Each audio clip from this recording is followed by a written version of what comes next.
Hey everybody, Step Gun here. As always, be sure to like and subscribe. Today we're going to be reviewing a beautiful gun made from 1957 to 1999 and back in production in 2018. The Smith & Wesson Model 19-9 Classic Series.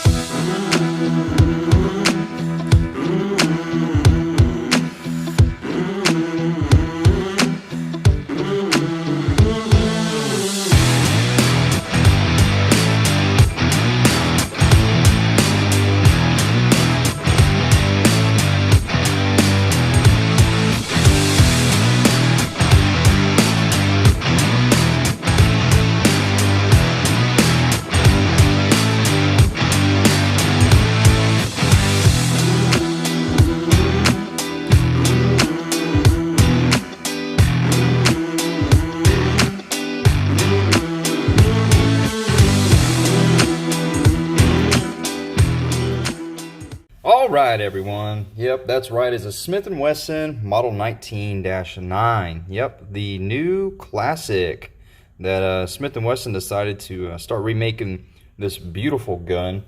For those of you that don't know, the Smith & Wesson Model 19 has a bunch of history, okay?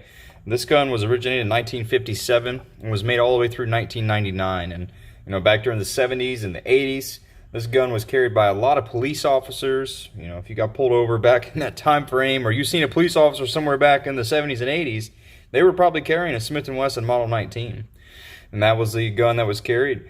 The cool thing about the Smith & Wesson Model 19, shoots .357 Magnum. Yes, the powerhouse, right? .357 Magnum. But the cool thing about a .357, or should I say the Model 19, for example, is with a gun like this, you can shoot the big house .357 Magnum, and you can also, if you're going to the range, a lot of police officers back in the 70s and 80s would shoot at the gun range with .38 Special because it's not as hard kicking on the wrist, if you want to say. You know, you got the Magnum power right here with .357, and then when you wanted to go to the range and practice, police officers would shoot .38 Special.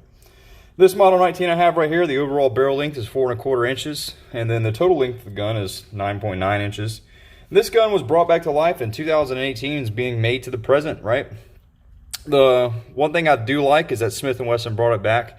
There's a couple of things I don't like so much about the gun, and we'll get to that in a minute. But for the most part, it's a blued revolver, okay, that's being made right now. And for that, you can't really go wrong with it. Is it the beautiful hot blue that you would see on a 19-2 or an older model from the 70s or 80s? No, not quite. The bluing is just not there anymore. And I mean, don't get me wrong, it's pretty, but if you ever see a real old classic Smith, you're gonna really know that it's a classic because the bluing is flawless. All right. The good news is, like I mentioned, they've started back making this gun, and I'll go ahead and get the stuff I don't like out of the way, and we'll kind of go from there. The one thing I don't like that you'll see a lot of these guns that I do have that are the classics is this stupid little lock they put right here. And for some reason, I really don't know why they deemed it was necessary. I guess the way, you know, the laws are going nowadays, or something with gun making, they have to have this little lock right here. I think it makes the appearance of the gun look ugly. A revolver is a lot about shooting, but with a revolver, it's a lot about being a beautiful gun as well. And that little lock right there doesn't really, in my opinion, doesn't really enhance the appearance of the firearm too much. Now, as far as the internals, the way that they came along, they did an excellent job. You can see the lock right here. It goes on the yoke when the cylinder closes. It creates a pretty tight lockup, you know, so you got the newer style, I guess you could say upgraded internals of the Model 19 with the classic. All right, as you can see here, when the gun closes, it locks up pretty good. And the double action pistol, as you can see, guys, for those asking, it is unloaded. These bullets here are just for your pleasure. But when you go single action here, you can see that the lockup on the cylinder is pretty good. It really is, okay? It's the quality, in my opinion, is there. I put quite a few rounds for this gun already, believe it or not. And shoots super good. The lockup's super good. Single action trigger it's a Smith & Wesson trigger, guys. That's one thing Smith & Wesson's got down is a really good trigger. As you can see, double action here. It's super smooth as well.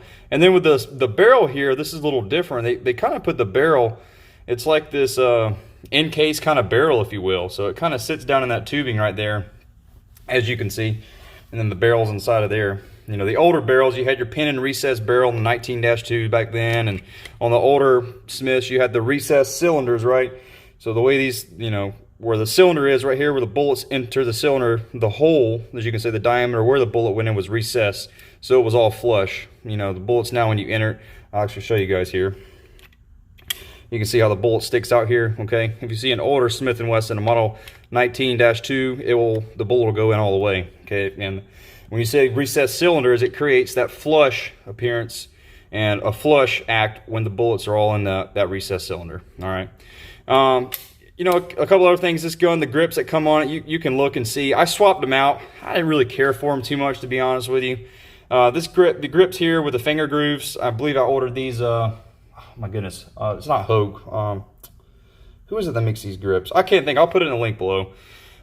These grips, but these actually feel really good. This feels good, you know, for a 4 1/4 inch barrel. If it was a 6 inch, I probably wouldn't have finger grooves, to be honest with you. But this gun, it feels really good with these grips. I really like it. And the you know, everything on the gun, in my opinion, as far as shooting mechanisms with the yoke and the cylinder, the trigger, everything inside of here, the lockup on the gun, you know, for 2018 when they started making this gun, they really tightened a lot of stuff up. So I'm expecting that this gun's going to last a long time. You can see the forcing cone here too. Okay, for those of you who don't know what the forcing cone is, when the bullet's in here, right? Obviously your cylinder's at 12 o'clock when you pull the trigger, and this is where the bullet goes through. Okay, as you can see, the lockup would be here. All right, and a lot of older guns, if you're ever looking at a revolver, okay, and you really want to see how much that thing's been shot, when you pop open the cylinder, you'll see the ring around here, which this one's slowly getting, because like I said, I put a lot of rounds through it. And inside of the forcing cone, you always want to check the forcing cone on the gun, okay? On a revolver, especially an older one, to see what kind of condition that's in. And these new forcing cones look like they're pretty sturdy, in my opinion. They're pretty well built, as you can see.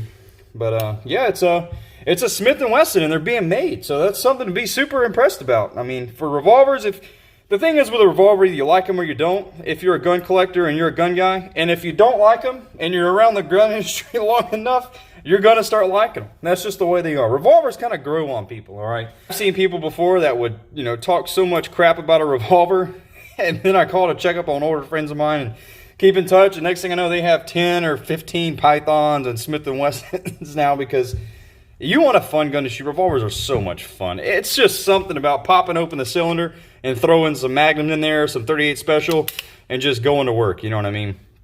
It's a good time. As you can see, you got your red sight on your front ramp here, okay? Most of the older Model 19s don't have that red sight on the front ramp, and then, you know, they don't have the white outline back here either. You know, you get like a 586 or a Model 686, like the Model 29-2, the Model 27-2, even the newer classic Model 29, classic Model 27, they're going to have that white outline back here on the rear sight ramp. My Model 19s that I have that are 19-2s, 19-3s, and 19-5 doesn't have the white here, and it doesn't have the red sight on the front post. And as you can see here, if I'll try to line it up for the camera, you know, it looks pretty good. You know, police officers back then carried it, and they shot fine. The red does help a lot, but it doesn't really help that much. To be honest with you, you can shoot the black perfectly fine as well. But this gun is definitely a really fun gun to shoot. It's a classic, you know, these guns may be worth a lot of money pretty soon. I'm not too sure how much longer they're going to keep making them. I really wish they would have hot blued these guns, you know, and made them look a lot better. But yeah, it's, you know, I don't know if it's something to do with the EPA now or how that is with bluing these days. But like I said, guys, I love this gun. It's a fun gun to shoot. It's a classic. It really is. You know, as you can see on the side of the barrel here, Smith & Wesson put that, get the camera to focus. There you go. That combat Magnum on there, 357. And of course, this is made in the great United States of America. Your rear sight here is adjustable. You can take the plate out if you want to, and you don't like this sight, you can put something else on there. You know, and if it's the typical 3-screw, you know, those of you who start really studying Smith & Wessons, I'm a huge Smith & Wesson revolver fan. They're my favorite revolvers. You'll start understanding 4-screw, 19-2, pin and recessed barrel, and all those goodies. And obviously, if you wanted to get to the internals of this gun, you'd take these screws out here, take the grips off. There's another screw here, and this plate here comes off, and then you can get to the inside of the gun, okay? Another thing too about the Smith & Wesson Model 19 is the trigger and the recoil on this thing. As you can see, the hammer on this gun, it fits really good. It's got some good grip to it, okay? Single action on this gun is just beautiful. Double action on this gun is pretty fun too to shoot. It's still kind of stiff. The double action on a Smith, the triggers on these guns aren't like the old ones, but the trigger in general that Smith & Wesson makes takes a while to break in double action, okay? If you shoot my Model 29-2, it's the best shooting trigger I have in the gun safe. It really and truly is. Double action or single. And good guns, high quality guns, you know, that are built, especially, you know, the older Colts that were made by hand. Those guns take a while to break in. But when those guns are broken in, oh my goodness. They shoot so freaking good. Every shot just, you feel it when you pull the trigger. You know, it's, those of you that have been shooting a long time, you guys can probably comment below, because you guys know when you're shooting a gun that has a good crisp trigger, there's nothing like it. And when you're shooting a gun like that has that good crisp trigger, it makes recoil a lot better. It really does. With this gun, like I said, it's a 357, so the recoil is pretty good. For a 4 1/4 inch barrel, I can handle it pretty fine. Those of you that are just getting started to shooting some Magnum loads, some high power loads, you know, the 357 is a good gun to start. It's nowhere near like shooting a 44 Magnum. You know, 44 Magnum is very, very, you know, much bigger, more distinguishable. But, you know, for a 4 1/4 barrel, this is fine. You start shooting a 6 inch 357 Magnum as well, they're super easy to handle. Like I said, you got a steel gun here that's pretty heavy. It's got some weight to it. So it's gonna help with the recoil. And the 4 1/4 barrel is just enough to hold it down a little bit too. And the recoil is manageable. And those of you, like, you know, if you don't want to go to the range, the cool thing about 357 that makes it super fun is if you don't want to go to the range and shoot Magnums and, you know, hurt your wrist, like I was saying earlier, you can throw those 38 specials in there, and it's gonna make shooting a lot more pleasant. But yeah, guys, this is my beautiful Smith & Wesson Model 19-9, the Classic Series, and 357 Combat Magnum. Hey guys, I really appreciate you watching the review of this beautiful Smith & Wesson Model 19-9. It's a beautiful gun. It's a good gun to get started with. If you want to start a revolver collection, or if you have a bunch of them and you want another one, I really enjoy this firearm. Comment below and tell me what your opinions are. If you have one, how do you like it so far? All right, guys, until next time, Step Gun out.